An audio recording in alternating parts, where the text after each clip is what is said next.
Bismillahirrahmanirrahim. Assalamualaikum warahmatullahi wabarakatuh. Selamat siang, salam sejahtera bagi kita semua. Om Swastiastu, Namo Buddhaya, salam kebajikan. Yang saya hormati Ketua MPR Republik Indonesia, Bapak Ahmad Muzani. Yang saya hormati para Menteri Kabinet Indonesia Maju, yang hadir bersama kita banyak sekali. Enggak bisa saya sebut satu persatu, bisa 1 jam lebih nanti kalau disebut.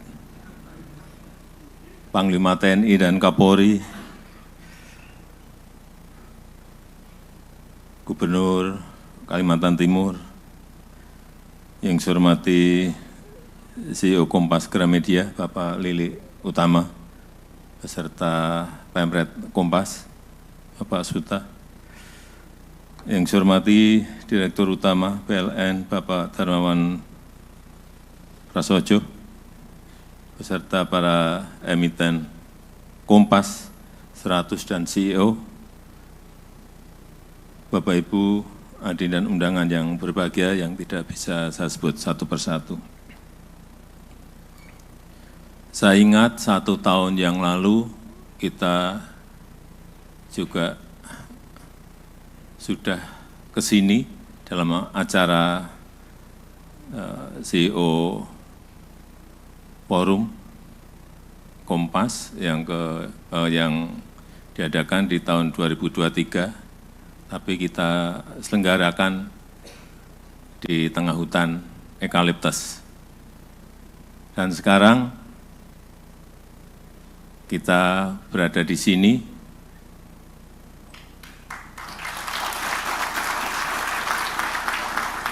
di Istana Garuda, dan ruangan ini adalah ruangan untuk konversi pers, baru pertama kali digunakan ya sekarang ini.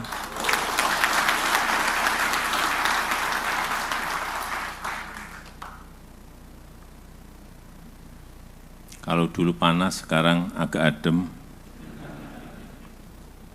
Dulu banyak yang bertanya, apa iya bisa berjalan Ibu Kota Nusantara ini, IKN ini? Apa iya bisa terbangun? Sekarang kita sudah berada di Istana Garuda, dan tadi ternyata sudah foto-foto bersama di Istana Negara di depan. Acaranya harusnya fotonya di Istana Negara dengan saya, dan ke sini bersama-sama, tapi karena saya ditinggal ya berarti nggak foto dengan saya. Tapi nggak apa-apa, nanti kita foto di sini. Ada tempat yang bagus yang juga tidak semua orang bisa masuk dan bisa berfoto. Nanti kuncinya saya buka, kita foto di sana.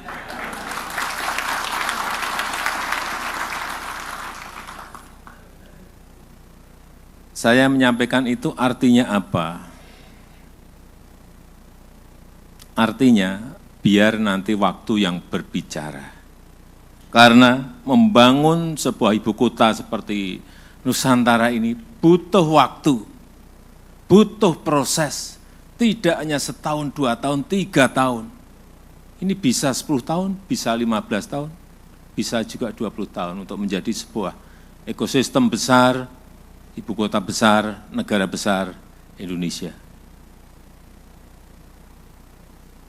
Kalau banyak yang menyampaikan setelah 17 Agustus pindah, kantornya belum siap.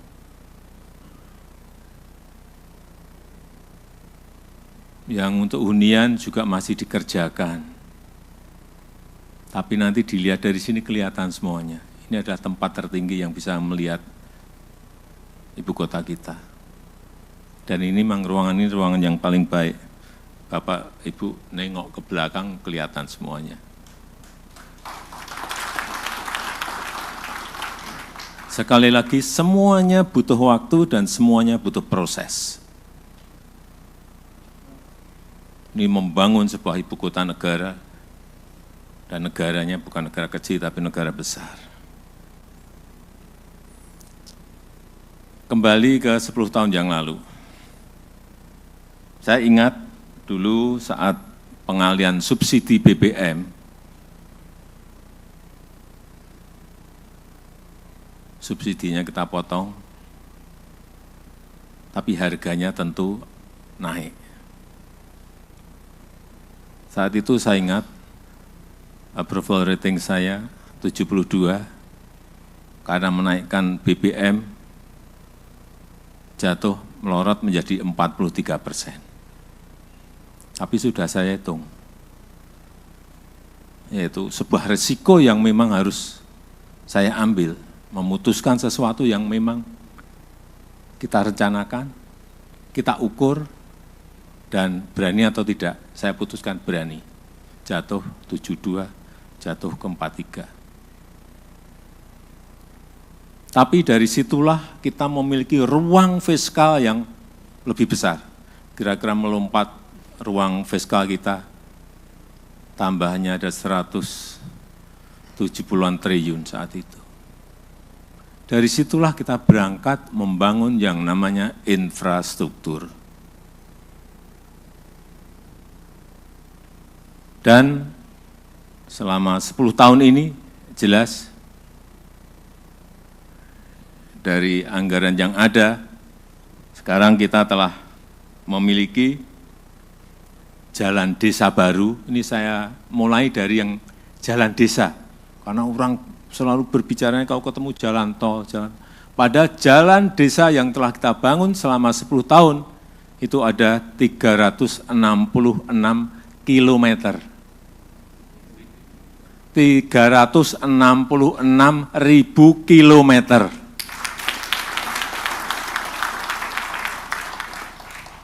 Banyak yang bertanya pada saya, nggak percaya, masa Pak segitu panjangnya? 366.000 kilometer.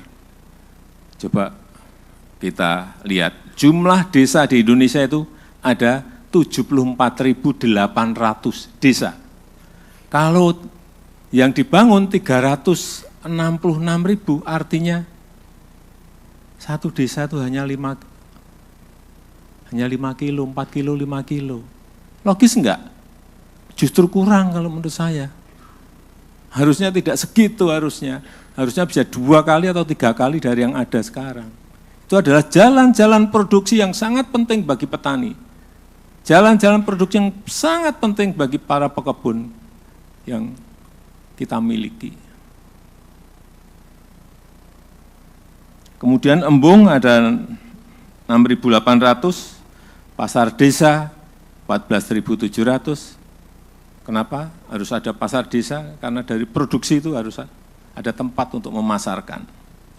Kemudian posyandu ada 46.000 posyandu baru yang dibangun dari yang sebelumnya tidak ada. Nah, sekarang yang jalan yang gede-gede, jalan tol.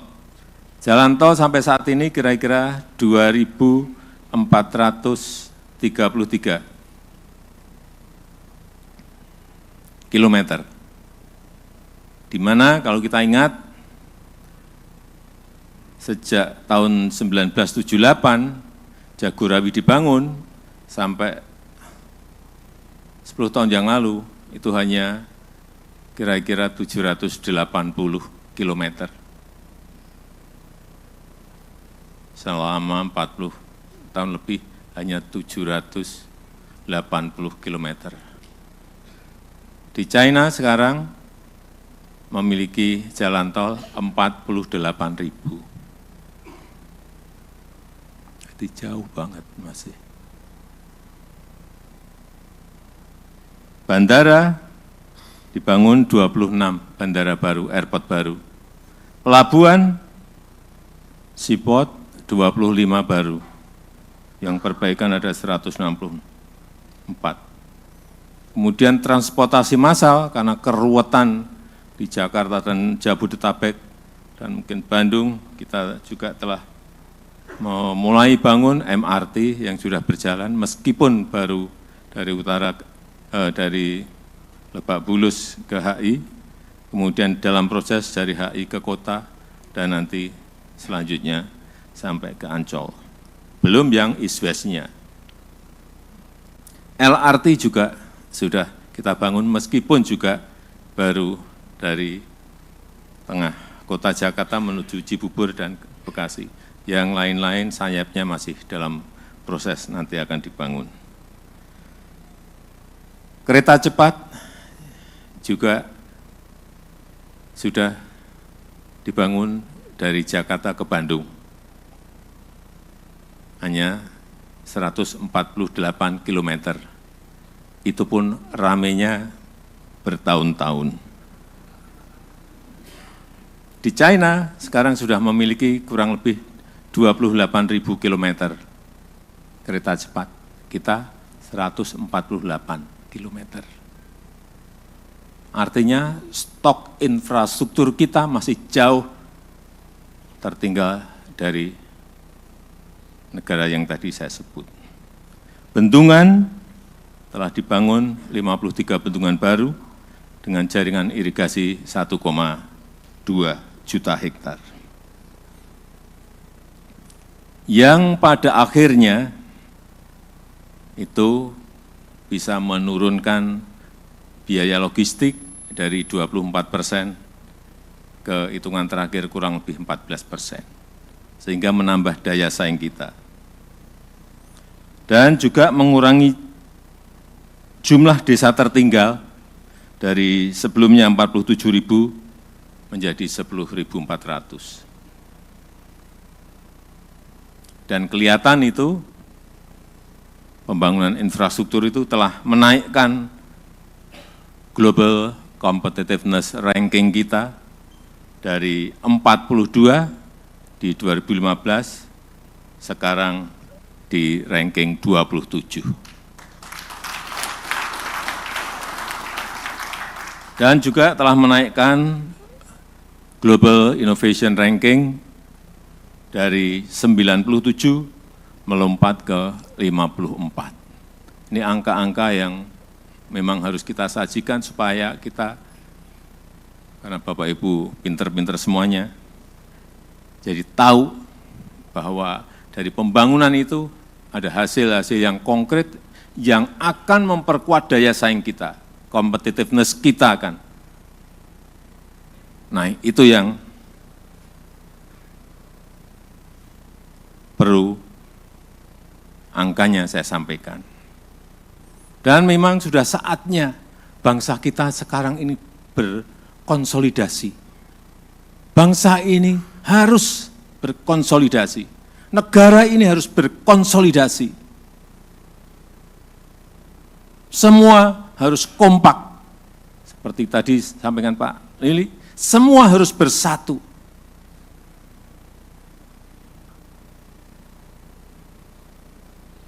Karena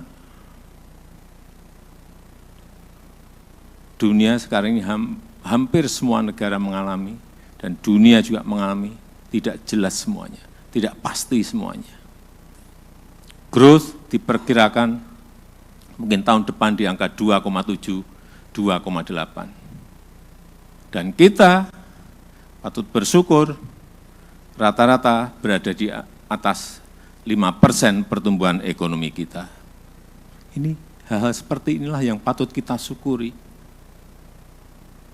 Kita sering lupa bersyukur, dan kita sering tidak membandingkan negara lain seperti apa dan negara kita seperti apa. Dan sekarang ini yang harus memang terus dipompakan adalah pemikiran-pemikiran positif, pemikiran-pemikiran yang optimis. Tapi sayangnya, sekarang ini yang laku yang pesimis-pesimis, yang pesimisme, yang negativisme itu yang laku. Kalau Bapak pidato di depan atau menyampaikan presentasi, kalau mau tepuk tangannya banyak, sampaikan yang hal-hal yang pesimis. Pasti tepuk tangannya keras banget. Atau sampaikan yang negatif-negatif, pasti tepuk tangannya juga keras sekali. Tapi begitu menyampaikan hal-hal yang optimis, menyampaikan angka-angka yang positif, justru Bapak akan banyak, wah ini Enggak jadi.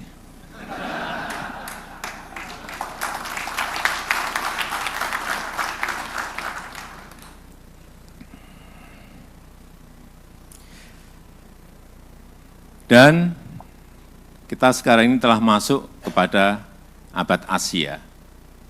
Abad Asia. Kita berada di dalamnya. Dan diperkirakan ada 3 negara yang akan menjadi kekuatan ekonomi baru. China, India, Indonesia. Kita masuk. Tapi hati-hati, tidak gampang untuk menuju ke situ. Kita harus ingat, GDP nominal kita sekarang ini sudah di angka 1,4 triliun US dollar. 1,4 triliun US dollar. 1,427 triliun US dollar. GDP per kapita kita sekarang sudah mencapai 5.060 US dollar per kapita. Kalau kita ngebut, apalagi target yang disampaikan oleh Presiden terpilih, Bapak Prabowo Subianto, menuju ke growth di angka 8%, perkiraan kita 5 tahun ke depan kita GDP per kapita kita mungkin di atas 8.000 US dollar. 5 tahun berikutnya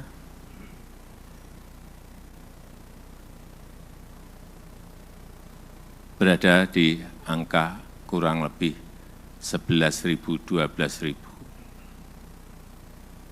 Berikutnya lagi, 10 tahun yang berikutnya lagi, mungkin kita bisa melompat perkiraan lembaga-lembaga internasional bisa di atas 23.000. Itu artinya di tahun 2045. Tapi sekali lagi menuju ke sana juga tidak gampang. Butuh keberanian memutuskan, tetapi juga butuh hitung-hitungan yang detail dan komplit dengan angka-angka yang jelas sehingga memutuskannya betul. Dan saya meyakini Bapak Jenderal Purnawirawan Prabowo Subianto mampu membawa kita semuanya untuk menuju ke angka-angka yang tadi saya sampaikan.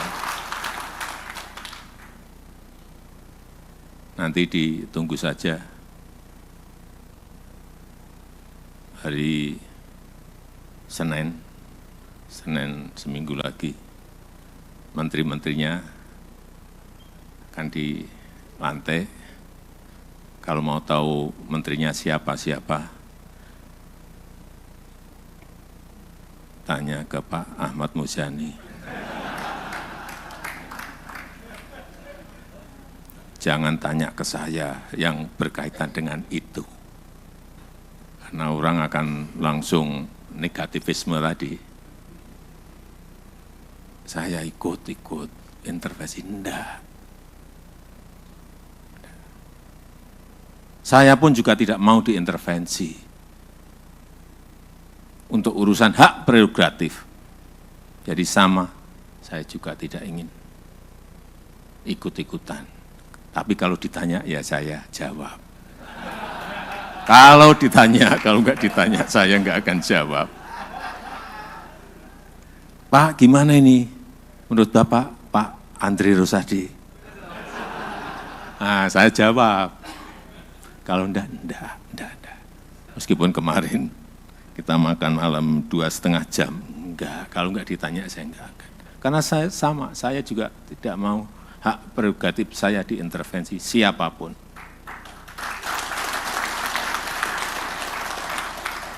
Itu hak yang diberikan pada rakyat, kemudian dalam pemilu transfer ke saya. Sudah sering saya sampaikan, untuk menggapai angka-angka yang tadi saya sampaikan, salah satunya hilirisasi ini harus total kita kerjakan. Hilirisasi ini harus total kita kerjakan. Hilirisasi ini harus total kita kerjakan. Jangan biarkan bahan mentah itu kita kirim lagi ke luar negeri, kita ekspor ke luar negeri. Siapapun, nggak ada masalah. BUMN mau mengerjakan silahkan, swasta mau kerjakan silahkan, asing mau kerjakan silahkan, join berpartner silahkan, tapi di dalam negeri.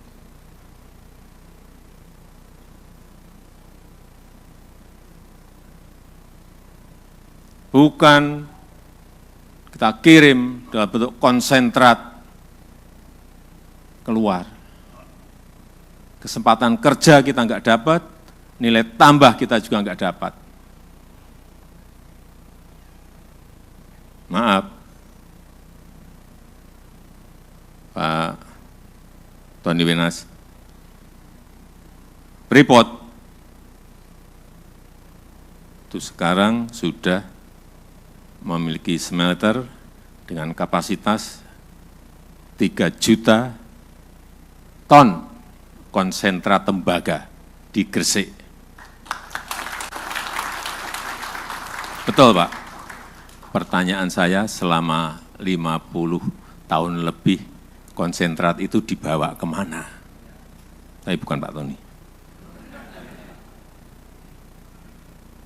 3 juta ton konsentrat tembaga yang di dalamnya juga ada emasnya.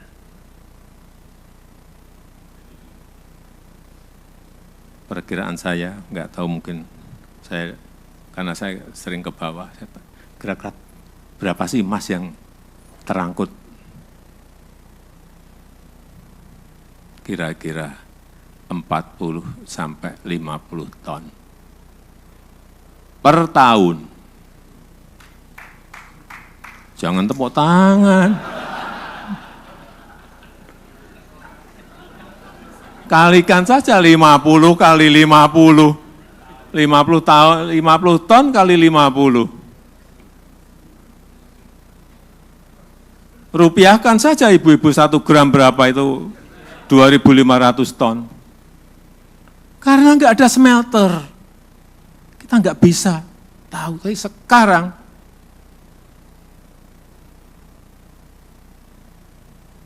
Freeport Indonesia sudah memiliki kapasitas untuk itu. Tahu nanti, setahun ini akan tahu kita. Karena sudah mulai berproduksi full di Januari, Pak Tony ya. Januari sampai Desember tahun depan tahu. Kita tunggu di Desember tahun depan berapa ton ya produksinya. Perkiraan saya, iseng-iseng saya sering iseng-iseng tanya ke bawah-bawah gitu. 50. Besar sekali, rupiah kan enggak ngerti. Saya pernah ngerupiahkan langsung lemes saya. Tapi enggak apa-apa. Kita juga bersyukur Freeport sudah bisa kita ambil alih 51% dan sebentar lagi akan tambah lagi. Artinya Freeport itu bukan kepemilikannya, bukan perusahaan Amerika lagi, tapi sudah milik Indonesia, milik MinID. Dan ngambilnya dulu juga tidak gampang. Enggak mudah. Dari 9 melompat ke 51 gampang. Yang saya kira timnya kemarin ada 4, ada 3 menteri, 1 wamen. Salah satunya Pak Budi Gunadi Sadikin.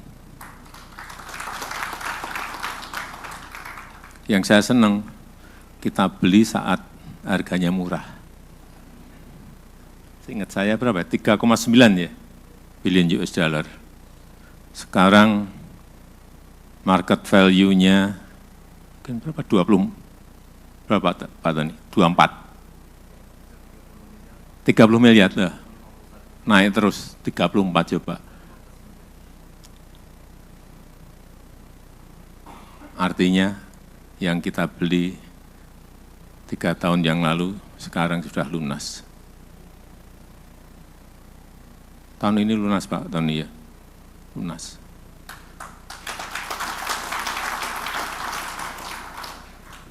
Dan belinya enggak pakai duit kita. Itu yang pinter banget kita itu sebetulnya. Tapi kenapa enggak dilakukan 50 tahun yang lalu?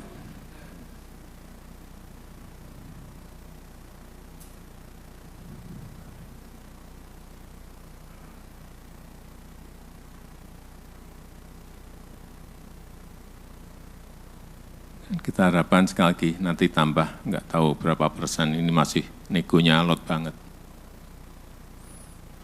Dan kalau itu betul-betul satu persatu kita kerjakan dengan baik, dihilirisasi semuanya, saya meyakini China, India, Indonesia betul-betul akan masuk ke zaman keemasan negara kita Indonesia.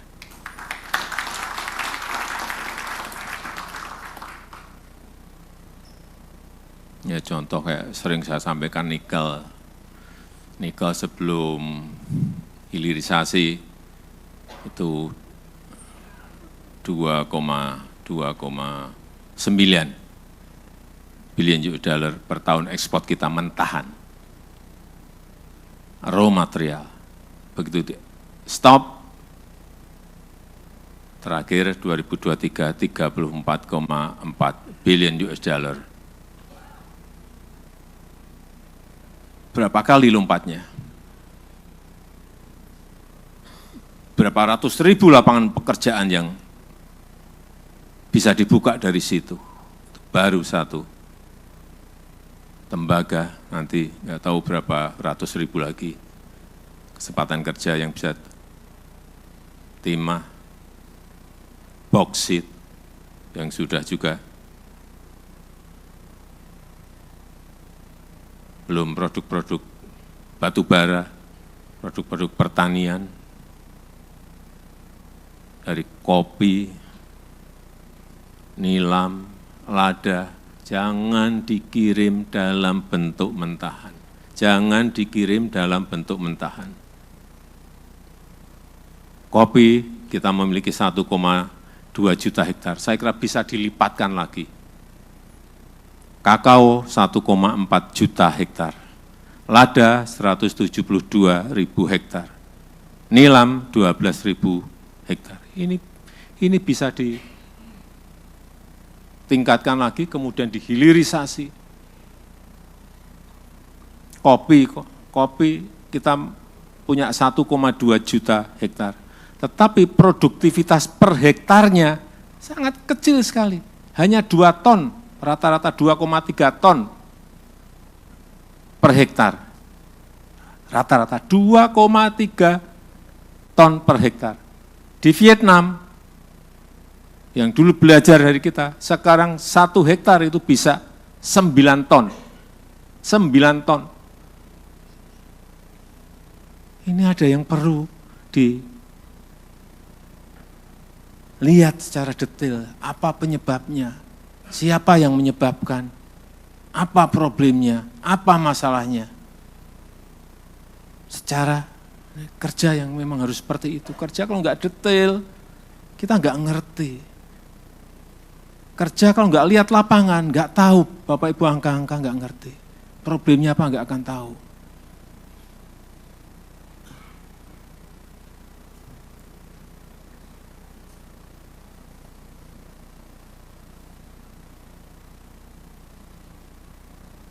Yang terakhir, kita sebagai sebuah negara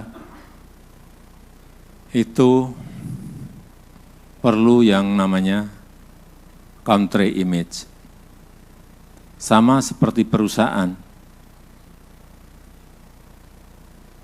perlu membangun sebuah brand value yang baik. Sama. Bapak Ibu saya kira familiar dengan yang namanya book value dan market value. perusahaan pasti selalu berhubungan dengan ini. Di mana market value sebuah perusahaan itu bisa kadang-kadang bisa lebih tinggi dari book value-nya. Karena adanya trust, karena ada yang namanya daya tarik sehingga membentuk sebuah image, sehingga membentuk yang namanya persepsi. Negara juga sama. Yang kita bangun sekarang ini selama 10 tahun, kita semuanya berusaha ini adalah global trust. Kepercayaan yang kita bangun ini.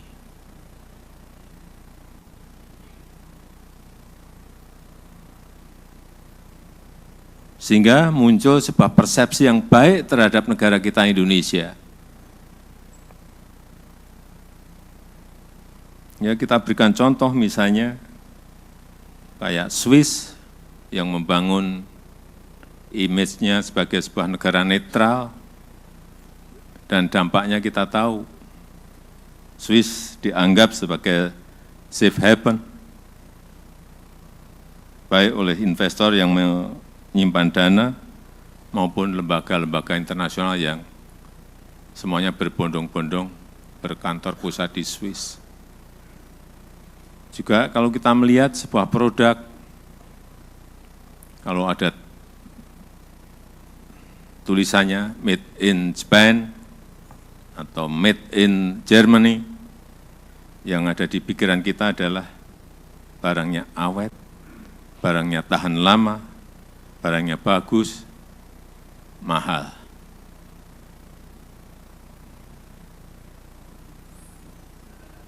Oleh sebab itu, yang namanya country image itu penting, tapi memang sekali lagi membentuknya butuh waktu, membentuknya butuh proses, butuh konsistensi, baik antara pemerintah, swasta, dan masyarakat.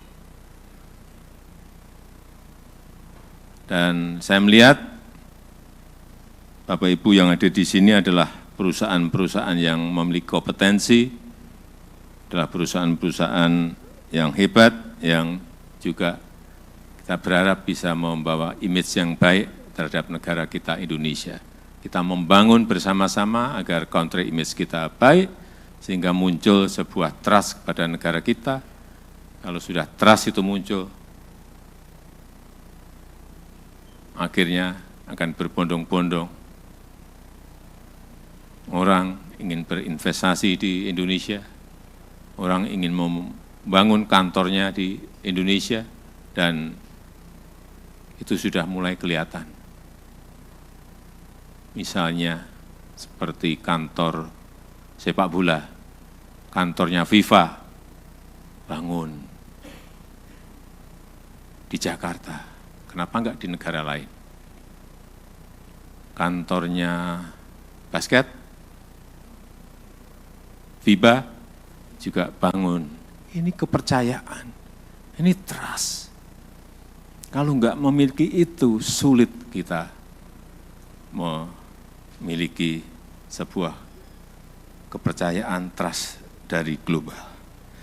Saya rasa itu yang ingin saya sampaikan. Marilah kita bersama-sama bekerja keras membangun negara ini, dan kita mendukung penuh pemerintahan baru di bawah kepemimpinan Bapak Jenderal TNI Purnawirawan Prabowo Subianto yang akan dilantik nanti tanggal 20 Oktober yang akan datang. Saya rasa itu yang ingin saya sampaikan. Terima kasih. Saya tutup. Wassalamualaikum warahmatullahi wabarakatuh. Om Santi Santi Santi Om, Namo Buddhaya, salam kebajikan.